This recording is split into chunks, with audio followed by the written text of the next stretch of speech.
Gure dantza repertoriotik kutunena da berezinaz. Dantza tradizionala beste modu batera ulertzeko leiho bat izan da. Es al baile lo que el acordeón a la música. Improvisazionerako oso herramienta egokie sortzeko. Harremana, baduzu pertsona batekin jolasteko aukera, ritmikoki aukera ezberdinak ematen dizkizu. Musiko moduen eta dantzari moduen kometarros bat da, ez?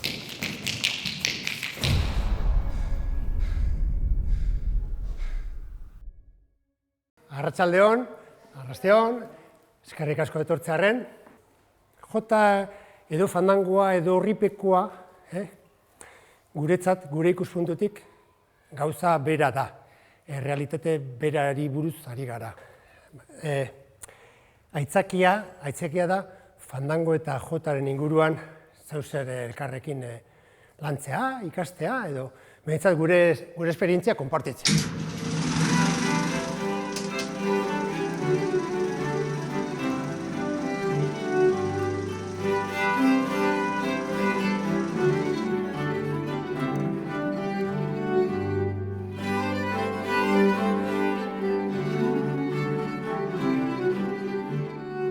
Jotan aurrekariak ikusi ditazkegu gaiardetan, foliak eta bar.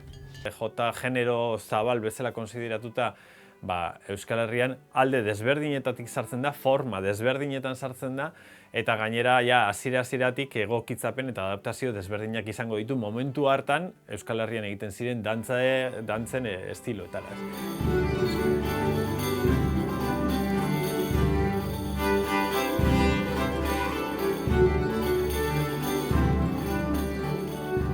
El esfuerzo de Aranzadi, esaten zuen gauza izigarri bolita, algunos hablan de un fidibustango, el fandango procede de un fidibustango, tocar la lira y tal. Otros dicen que pueden ser indigenismos, ¿verdad? Con guachindango, quetzaltenango, pero dice Aranzadi, esaten du Aranzadi, pero no me dirán ustedes que son indigenismos verango, durango y cuartango.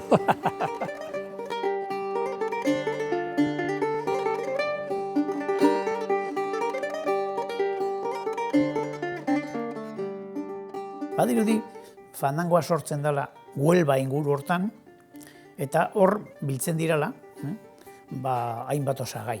Eta bata da, hor badago jatorri musulman kulturarena, edo badago batetik, Amerikatik etorritako kaietan etortzen diren marinelak eta hori ere hor dago, bizitasun berezia eta antzerkia dago.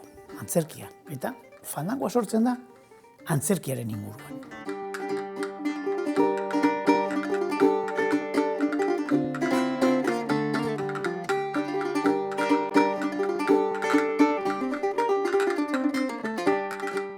Irunakako ritmoa da, baina baita ere binakakoa.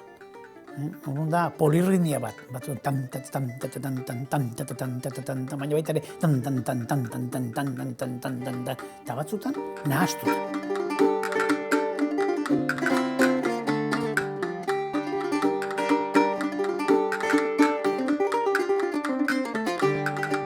Atentzioa ematen du batez ere bere lizuntasunaren gatik.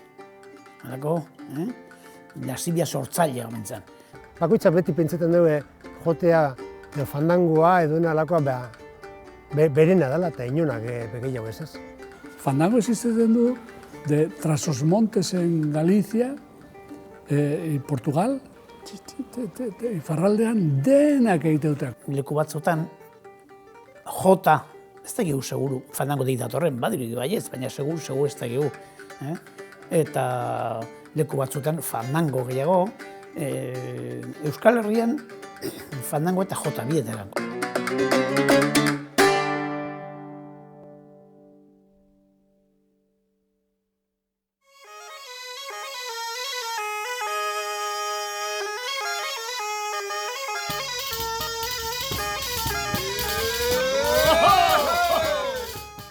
euskaldunok hartu dugu gure estiloa, eta ez estilo bakar bat gainera. Zonalde batzutan igual modu batera, herri batzutan batzuk, edo herri berean dantzari bakoitzak igual bere modura purua moldatuta. Eta batzutan horrek buruko min handia emoten dozku, Punta pilloa lehenengo, gero ara honakoa, baltze orako esartu, lagungan orabakoa, lagungan orabakoa. Euskal jota ditzea oso komplikatua da, zentaz da. Baitare Euskal Herrian eredu akademiko ezberdinak eraman dira, eta gaur egun baitare eredu akademiko ezberdinak erabiltzen dira. Pertsona batzuk hori dantzan edo jo edo lantzen dorien enean, norberarena bihurtzen dela. Eta norberak emoten dutxo bere estilo propioa. Puntu erratu barik, egin daigun gure dune, gerritik heldu lagune. Peninsula Iberika iparraldean dena daukate bi ritmoak, motela eta azkarra. Orduan da, fandango eta porrusalda.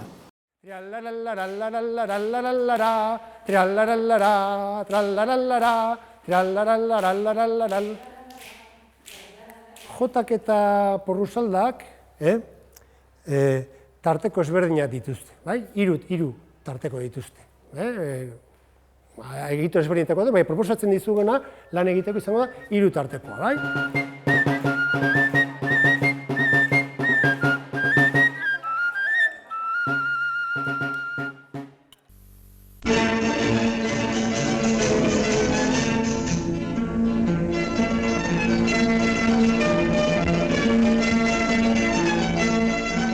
This is Orson Welles behind the camera. A camera focused for this program on a fairly out-of-the-way and little-known corner of Europe, the land of the Basques.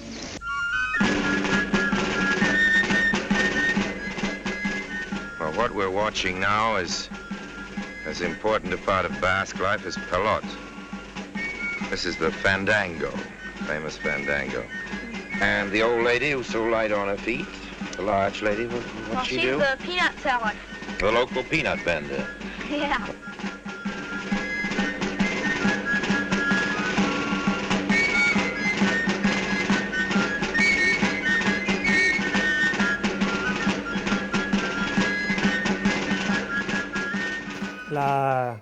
La romería es un espacio de socialización fundamental, pero no solo en el País Vasco, sino por lo menos en toda la península desde muy antiguo, ¿no?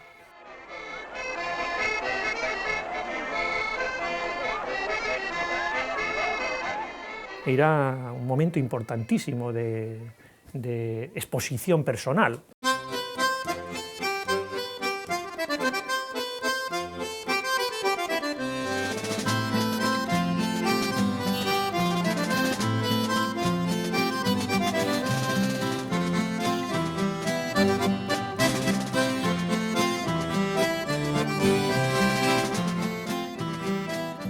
Gure gurasoak edo ikusleen guraso gehienak elkartu dira eta elkar ezagutu dira seguro romeria baten, hau da dantzan. Batez be ligetako herramienta bat izan da, ez?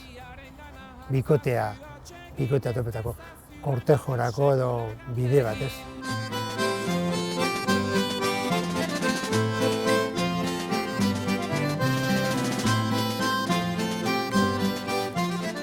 Baina konturatzen gara beste ingurune batzuk bilatzea ere importantea dela.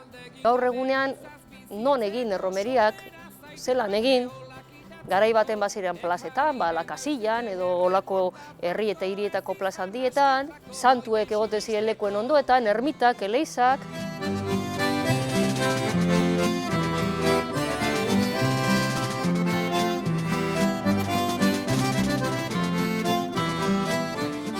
Hoy en día, en la sociedad posmoderna, los espacios de socialización son múltiples, ¿no? Pero la romería puede seguir teniendo su lugar porque siguen las pulsiones internas del ser humano siguen siendo las mismas, ¿no? Es el encuentro de los sexos y la fuerza que tiene la danza, ¿no?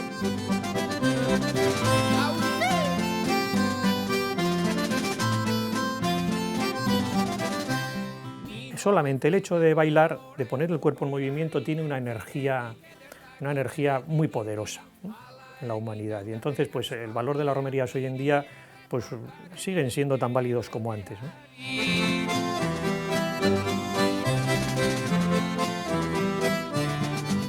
Elkarregaz egon, elkarregaz barrein, elkarregaz izerdi aldi batean, elkarreri ikutu, elkarregaz musika entzun, elkargunea da.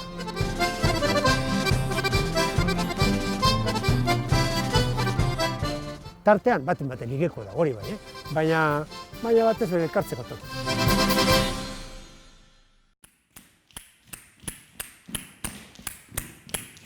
Klan, klan, klin, klan, klin, klan, klin, klan, klin, klan.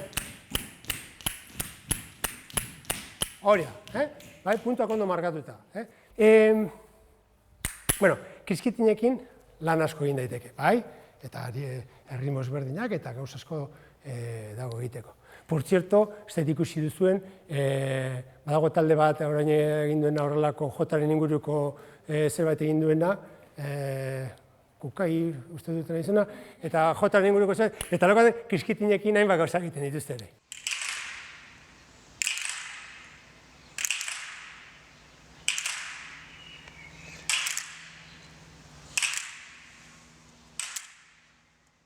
Que hay grupos de personas que tienen la capacidad de que les importa una cosa y que esa cosa tenga autenticidad, que no sea de cartón piedra, que mantenga el espíritu. O sea, yo digo, una palabra es una coreografía hecha por un pueblo, cada palabra, porque significa que hay un grupo de personas que pueden dar a algo que les sucede un sonido preciso y compartirlo.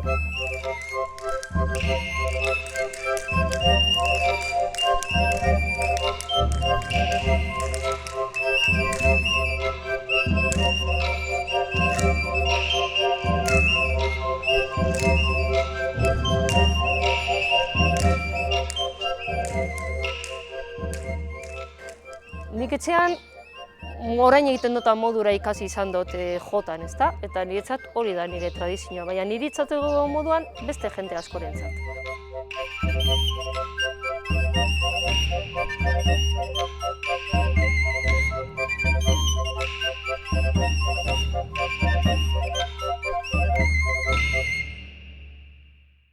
Tradizioak ezin du izan gerriko estu bat. Bakoitzaren buruan tradizionala gauza bat izaten da.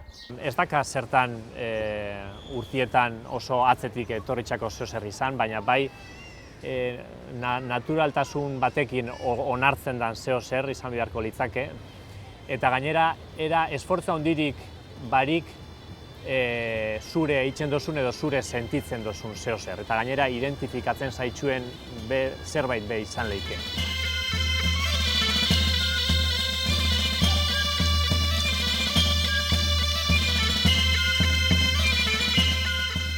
Tradizio egiten nahi gara gaur egun, eta datozen urtetan ingo dute baitare tradizioa. Ez da bakarrik klonatzea aurretik egin zena.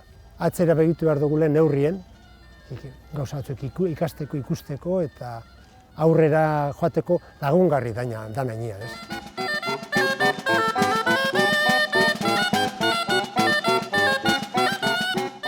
Oinarri bat eta eduki bat ematen dio dantzariari, norabide bat, baina norabide hortatik jun leike oso urrutiraino.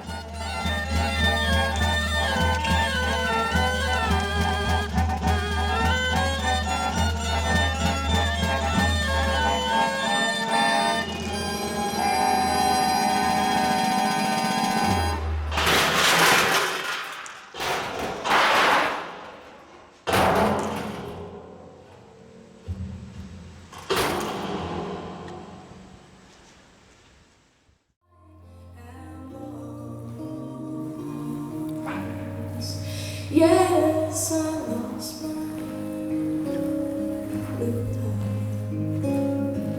the night they were playing Tennessee. Plazako dantzetan, ikusiko ditugun dantza klase guztietan, korpuzkerei dagokionez, manual de estilo horrek esaten du, burua geldi eukin behar dugula. Burua geldi. Eta dantzan garritik bera. Eta garria, belaunak, orkatilak eta horiek ondo koipeztuta mugitzeko. Baina burua geldi. Horrela ba, laguna hartu eta horrelakoa. Ez.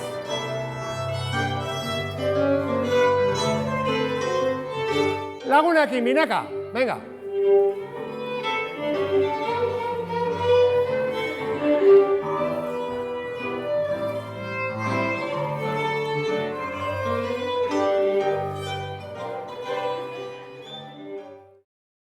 Fandangoagaz eta joteagaz sarriten pastainaku pentsetan dugule baserritarren kontu dela, ez?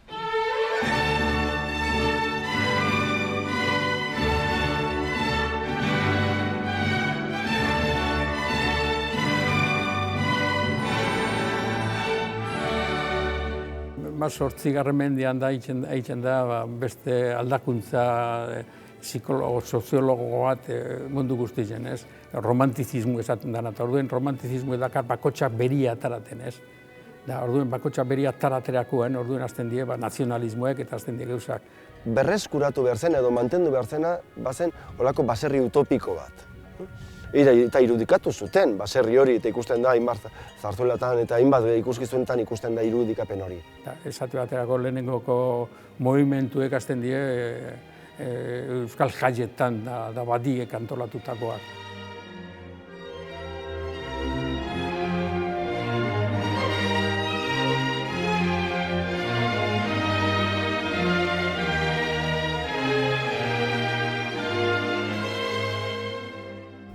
Hortik ateratzen da erromeriak, baserri inguruko erromeriak moduan, eta jendea baserritarrez janzten da, eta nik uste dut hortik datorrela pentsatzea folklore fenomeno, herri fenomeno moduan, ez hiri fenomenoa.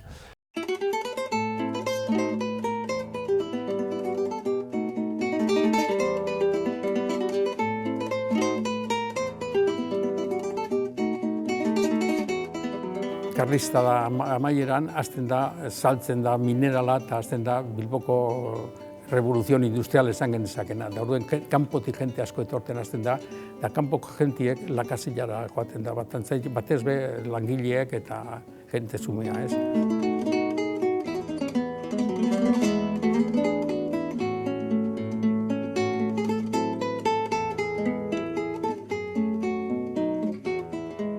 Bilbao ha tenido bastante repercusión dentro de la jota, sobre todo la casilla.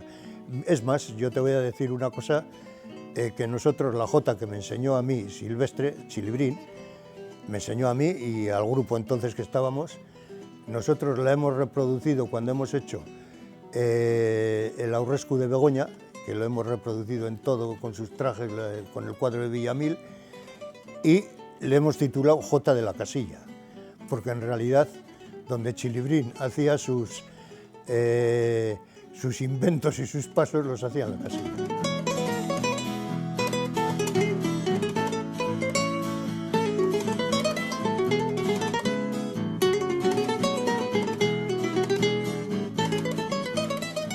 Baina badakigu egin izan dela baserri giroan eta giro urbanoetan ere bai herriak eta bai hiriak. Nagusiki esango nuke jota badala hiritarra eta neurri baten ere hiritarri zaera hortan txertatzeari esker egingo duela aurrera. 1, 2, 3, 1, 2, 3. Pakitok egin eban lastozko zubile, bertati pasatzeko bera eta txarrile. Pakitok egin eban lastozko zubile. Bai, letras badakizuen la egin dezakezue, bai, la. Vale. Txikitzu politorin, zer dozune garrez, aite tabernarako dirurik emonez, amak emon bala ustez, ama bostu geiko, haunduketipini detzaguntzerako. Txikiten jaioten garenetik, behintzete gure etxeko zeine jaiozanetik, ume hometatik besoatan hartu eta dantzan egin dut beragaz, ez? kantau, loiteko, zehazka kantak, beste lango kantak, jotan bai, zenbete zinleikela eta zenbete ederregi esarazu eta olako kupla kantau, da erritmo marketan hasi. Txikitatik aita ikusi dutelako jotan, erre eta soloan, suetean, kanpoan ez dakinon, eta seguramente beti pegetan jaku zeus ere. Dantzan ikasten zen, berbaz ikasten zen moduen, ez? Inmersioz, ez? Ikusi, entzun, ekin, saiatu.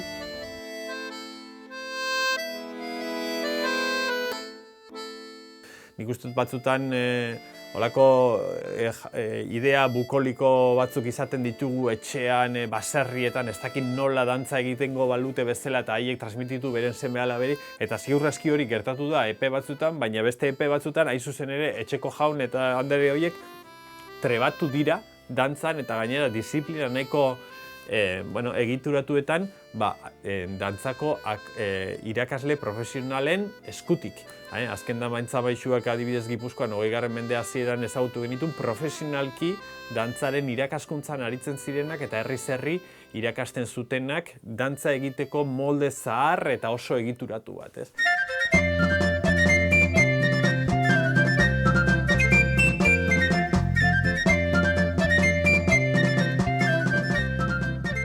En muchos sitios quien mantenía vivo el baile era el chistulari, porque el chistulari seguía tocando durante muchos más años. Entonces, en realidad, es el que hacía de transmisor, maestro de baile.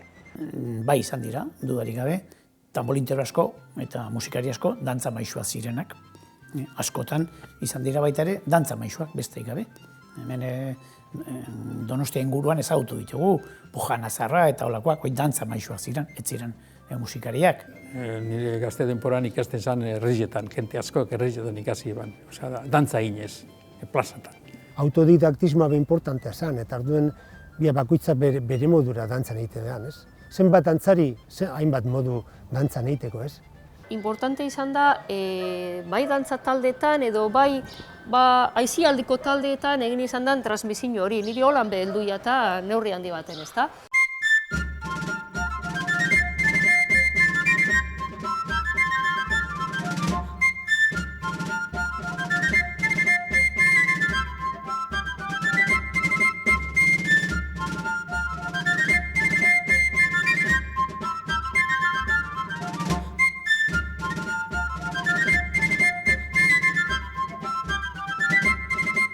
Hogeigarren mende arte, dantzataldiak ez duen alako indarrik eduki, hogeigarren mendean indartu dira asko.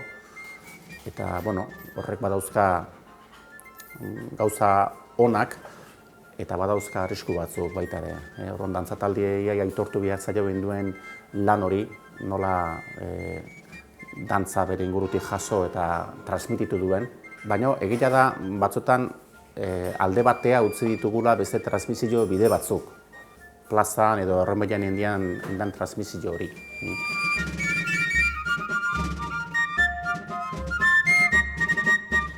Eta horregoan aberastasun guzti hori, testu ingurua aldatu dalako eta gauza askoren eraginez, azkenean bateratu eginda, ez? Dantza batua antzeko bat sortu dugu, gurizin barik eta non artean, ez? Gaur egun transmisio ematen da gehiago eskolatan. Dantza maisuek irakasten dute dantzan. Da orduen aldakuntza hortxe da akademizazioa dakar, teknikamente txarrau, baina orduen zeiten da jente gitxilauk iten deu dantzan.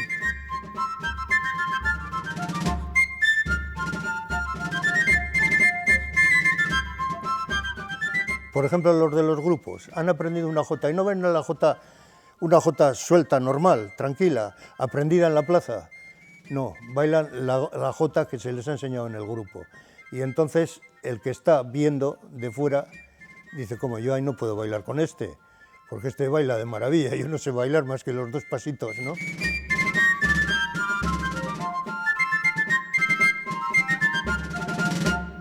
Eszenariorako sortutako modelu horiek, eredu horiek, jarri zitzaizkigun gero benetako modelu gisa. Eta horiek badute bere balioa, ez da gaizki. Espektakulu bat osatu behar duenak jarri izala nahi duen gizan, eta emaitza ederra lortu dira hortan.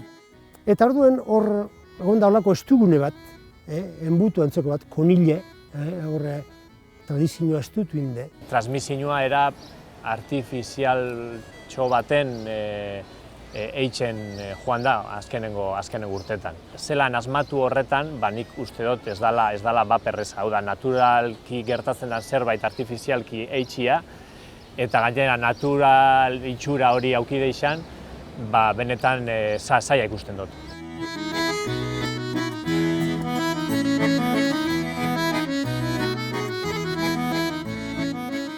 Eta gero, nik pentsa gure dut, oin beste momentu tengo zela berriro, zabaltzen gozela, ez?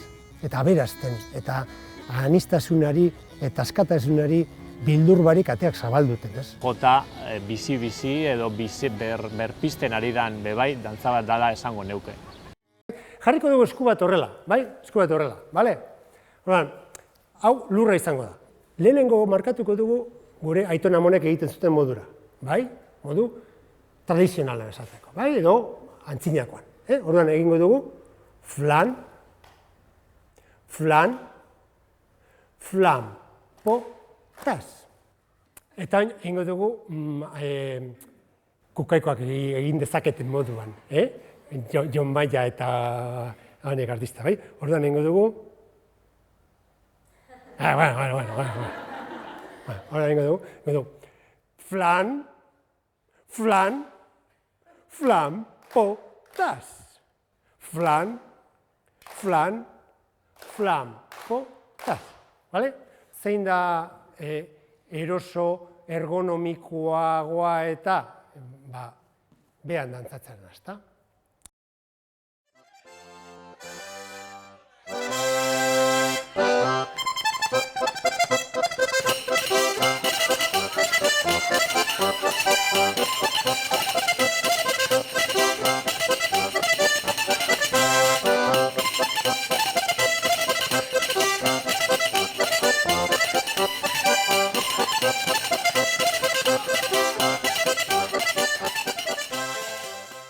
Juanito, horre telebizioan ikusten dozake horrek jotan, konkursoak eta goten txapelketak eta goten eta bai, da, eukaituten duzu, zeran emoten jurizak,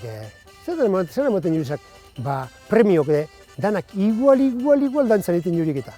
Todos son iguales, es igual que, pues no sé, yo siempre digo, cuando hacen chorizos en las fábricas industriales, le dan a la máquina y salen todos los chorizos iguales, no salen como en el caserío. Estandar bat guztientzat inposatzeko gaitasuna daukan bakarra txapelketa da. Eta txapelketak hori bere egiten du, erabakitzen du hau dago ondo, hau dago gaizki, eta gainera hori zabaldu egiten du herriarengan. Eta horrek, nire ustez, izugarrizko eragin kaltegarria ditu. Nik uste ez dutela kalte egin. Kalte egin da hori plantatzen danean modu bakarrisa. Modu bakarrisa. Garbi duki barra, gauza bada, lehiaketa bat egitea, eta beste gauza bada, herri diversioa. Kontu desberdinak dira.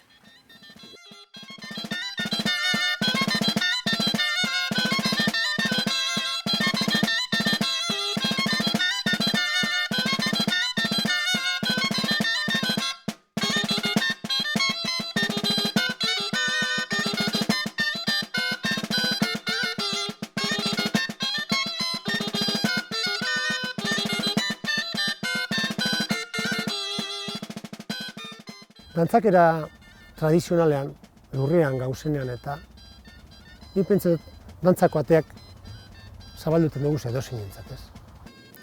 Dantza, asko egiteko dantza, errestasune behar da dantzan egiteko. Vertikalidadean beste modu batera egiten da dantzan, ez hobea, ez txarragoa, diferente. Lurrak erresten dozku beste movimentu hau eta besoenak ere jolastea, gorputxosoa jolastu iten deu. Eta badabor, ez dakit, dantzagaz koketeatzeko modua, bai, ez?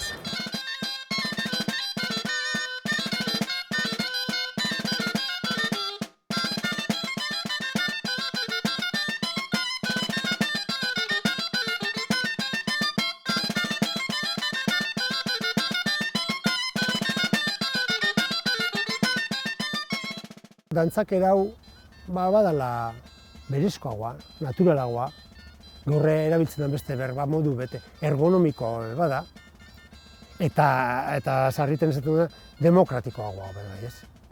Y la jota no es perfección, es salero y, no sé, un poquito de gracia bailándola. Porque puede ser más torpe, menos torpe, pero el cuerpo dice mucho a favor de esa persona que está bailando. Plazako dantzaren zera garrantzitsuena, plazerra da, bikote harremana edo talde harremana eta interaktibitatea. Soltuan egiteko, lehenengoko gauza importantea da, dantzan egiteko, bikotea aurkitzea. Beste gauza bat adostu behar duguna bikotearekin soltuan egiteko da, nork jarraituko duen nor, edo nork proposatuko duen. Nahi duzu ez nor izango den Bartolo eta Maritxu, baina ez dut zer ikusi genorekin, bai? Nor proposatuko duen.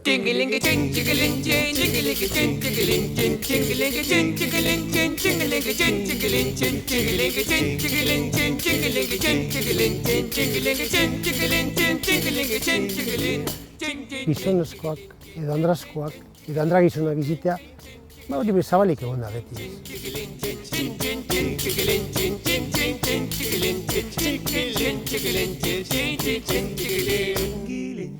Niretzako gaur egun generoak ez luke inolako garrantzirik izan behar horra plazan. Nik gaur egun bi gizon, bi neska dantzatzen elkarrekin oso normala izan beharko litzateke, eta ez bada gure arazoa da, ez dantzarena.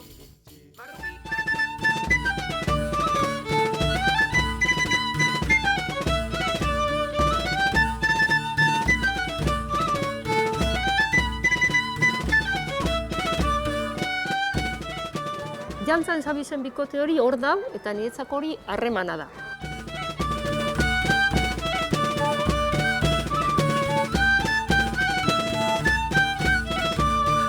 Elkarrizketa bat, mugimenduen bitartezko elkarrizketa bat izateko, lagunarekin harreman bat izateko, jolasteko, erronka bat planteatzeko, pike bat, gauza sensual bat, kriston bidaia dago hor. Cuando la bailan te puedes llegar a envolver, tienes este juego doble, ¿no?, de piernas y de brazos que te envuelve, pero al mismo tiempo tienes siempre, no estás cogido, ¿no? Estamos en un territorio que está ahí como esa separación, y después había momentos que te puedes coger, ¿no?, lo puedes mezclar si quieres, pero en sí estás en ese juego que estás cerca y lejos, ¿no?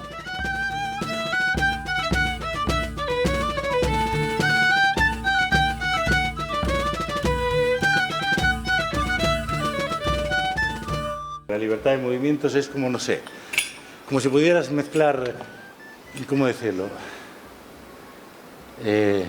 Es como buen sexo real e ideal al mismo tiempo, porque tienes tu campo de acción, que es tu ámbito, el de ella y el de los dos. Entonces permite un disfrute, la hostia de mayor que ha agarrado, para mí por lo menos.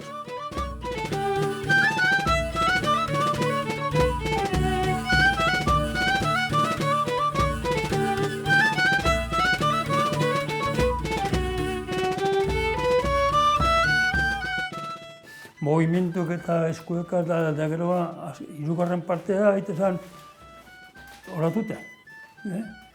Orduen korruen, pekatu urrundu egite. Ez du egiten inok dantzan. Orduen dantzan zentzune galdu egiten da. Dantza petik edo fundamentu. Zentzun bako gauzak egiteko,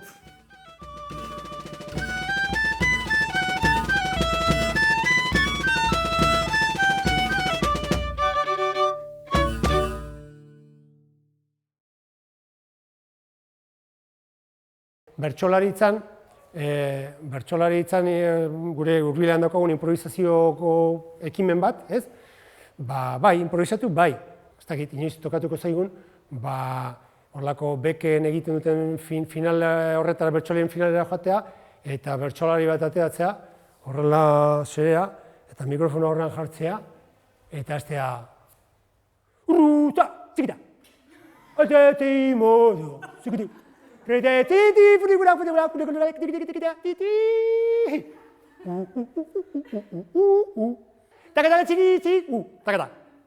jantea, txalo, hizkuntza. Eta hizkuntzak hitzak ditu, eta egiturak, bai? Eta horri ulertzen dugu improvisazioa. Zenbat eta bokabulario edo hizkuntza zabalago izan, aukerako gehiago izan ditu improvisatzeko.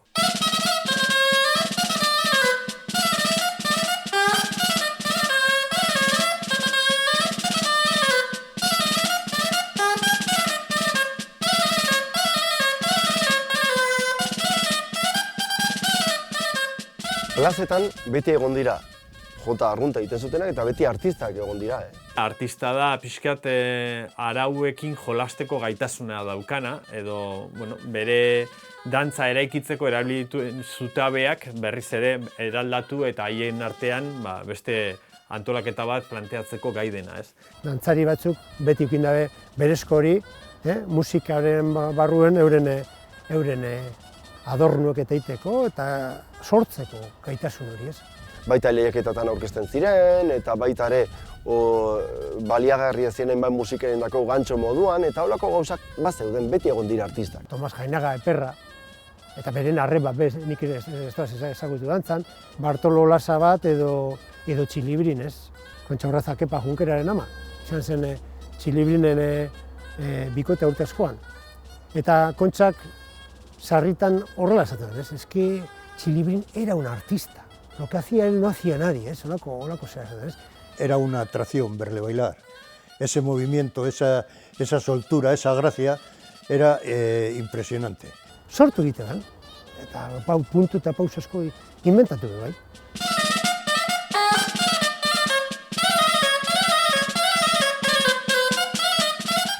Ke partetzen merito handia aukin daun eretzat, ez? Oine, 30-40 urte hasi zen, hor dantza kontuetan, eta soltuen, da jotan eta jotalarikaz, da ikasten, da ikertzen da. Eta ni pentsa gure eta beren lekuko hartuta, geu be, hor gabizala, lehenauko jotaren aberastasun hori, modu gaurkoratuen, freskoa, ezberdine, gurea, sarriten, baina hori zabaldu gurean gabizela.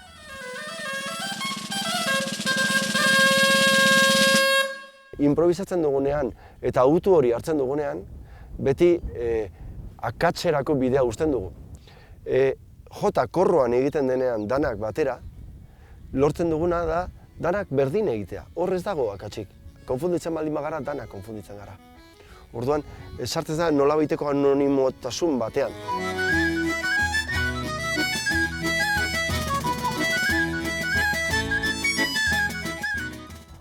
Guk sarritan jenteari baliapideak ematen dutuz askatasunean dantzan egiteko, bakoitzak bere menua osatzeko, eta konturatzen gara ohituagoak gauzela dantzan behintzet, Fuentevejuna todos a una, ez? Menua itxi, eta zuek ez duzu pentsio behar, neu pentseko zuek gaitik.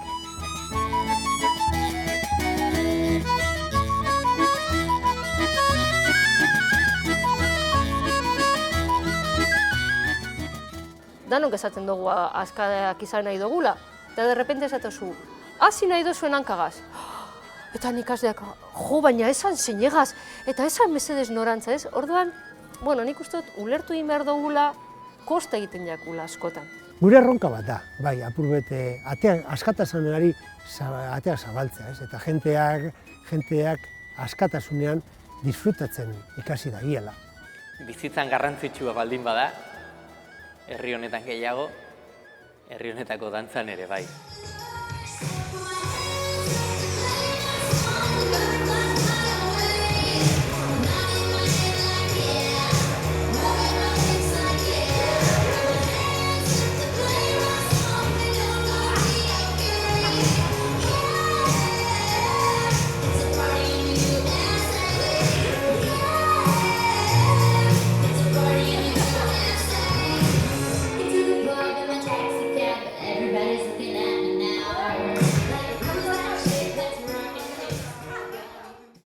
Etengabe gauz ikasten eta berazten eta barrizten, ez?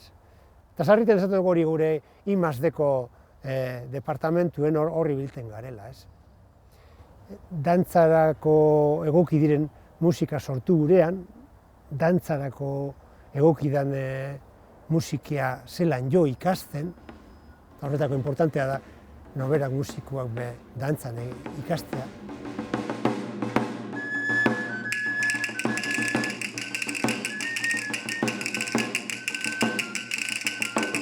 Nik uste jarrera bat bera dela, ez da, zabalik egotea etengabe ikasteari, baina hori ez da oraingoa bakarrik. Guk ezagutu izan dugu zen, hainbat jotalari zarbe bai, etengabe egoten ziren ikaste, leku batera joan gauza bat ikusi, ba nire hau guztetan ja, eta ba nik hau eringo neuke.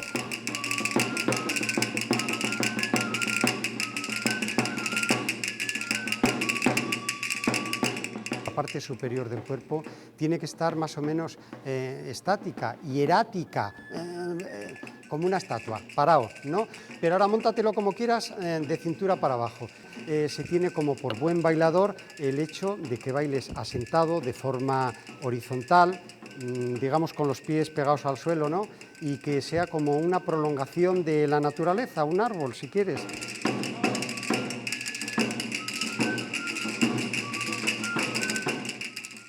Y poquito a poco iremos, a través del baile, dando pequeñas pinceladas de nuestra cultura, que no solamente os llevéis baile, sino también un poco de la tradición asturiana, que os sirva también para conocerla. Veréis cómo la cultura no tiene fronteras y cuántas cosas compartimos. Serían 1, 2, 3 y un salto para cambiar de lado. 1, 2, 3, salto. 1, 2, 3, salto. 1, 2, 3, salto. Cuando cambia la melodía, terminamos el paso y seguimos con picados. Tenemos una base común que compartimos, cualquiera va a poder bailar una jota aquí en Sevilla, en Euskadi, en Galicia, pero luego cada uno vamos a tener una esencia propia vinculada al lugar, a la orografía, a los ritmos, a cómo se ha ido desarrollando en la evolución cultural y social de cada lugar.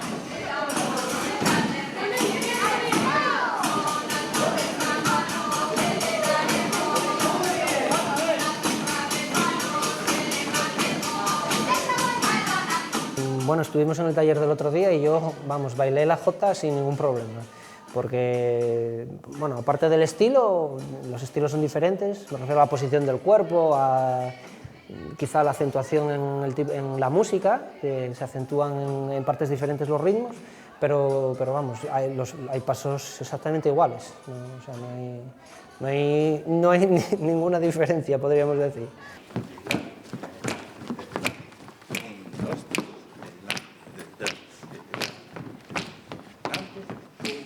Es el baile que queda, tío, cuando ya no puedes hacer nada más y aguantar hasta espiar tus últimos deseos, es la jota.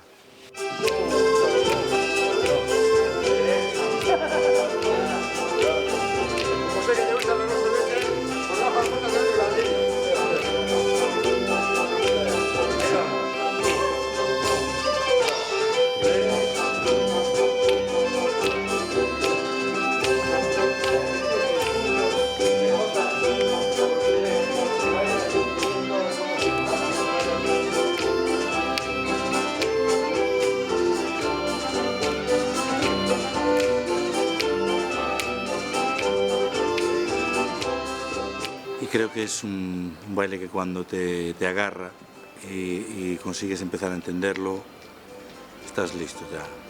Eres jotero el resto de tu vida, no hay más. No existe un ex jotero, existen joteros que mueren, pero ese es jotero hasta la muerte.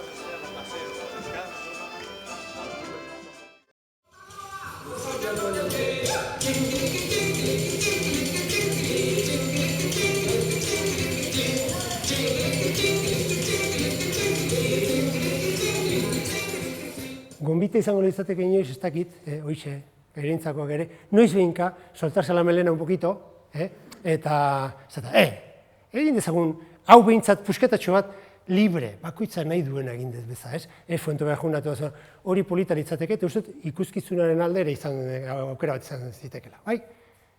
Oso ondo dantzatzen duzu, eta gustu bat, bale? Eskerrik asko, bai?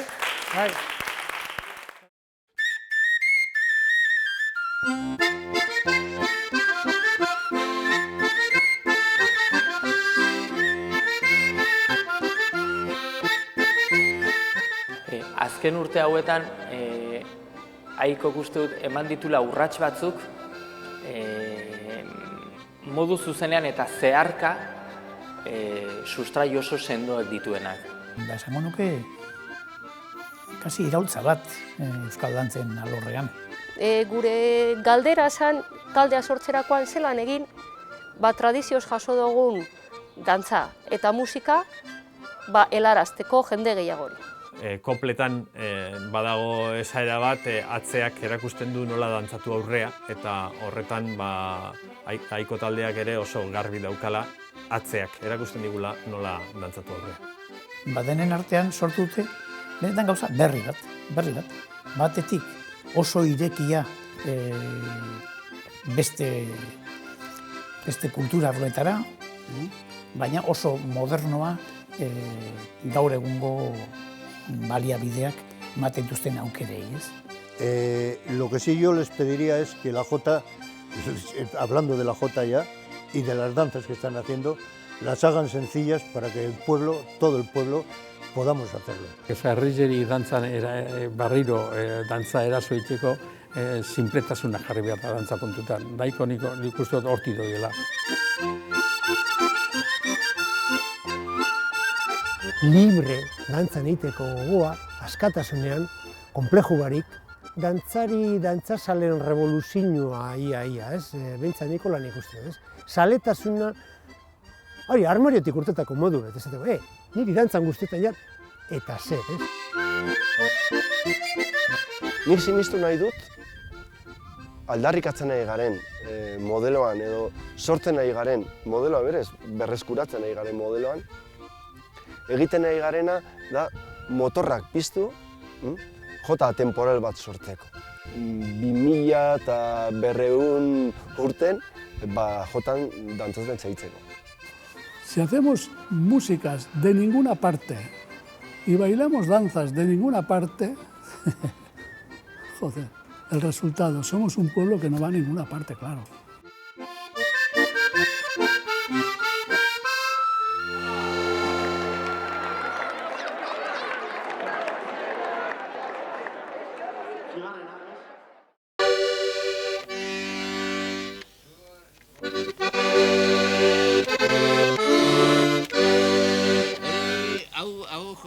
Beti bat ope, sarro gaube. Sarro, Barrik, joko iztu.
beti batala, ez? Beti batxo behar.